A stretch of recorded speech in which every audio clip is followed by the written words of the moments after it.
இவர் தான் உங்க ஹஸ்பண்ட் இல்லையே, அப்புறம் ஏன் மேடம் அழுகுறீங்க? இவருக்கும் குடும்பம் பொண்டாட்டி பிள்ளைங்க எல்லாம் இருப்பாங்கல்ல சார்,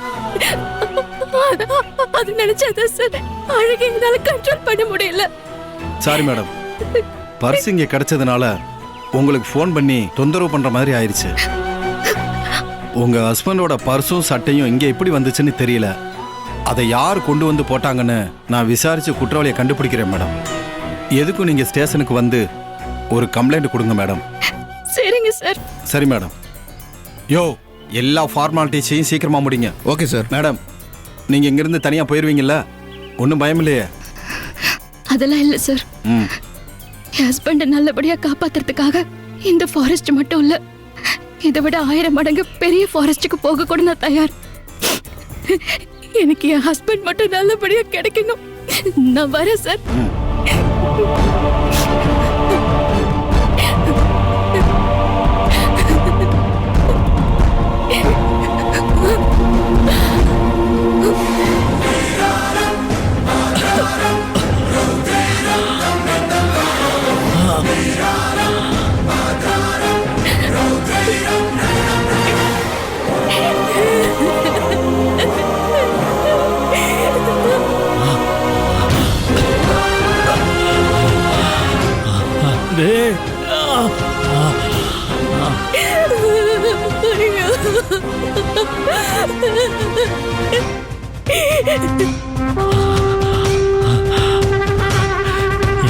என்னால முடியல.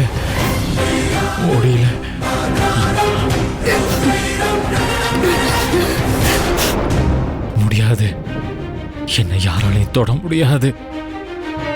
பிரபு, எந்தர்ரா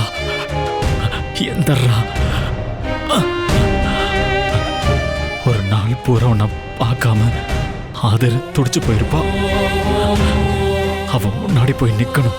எந்தர்ரா பிரபு, எந்தர்ரா.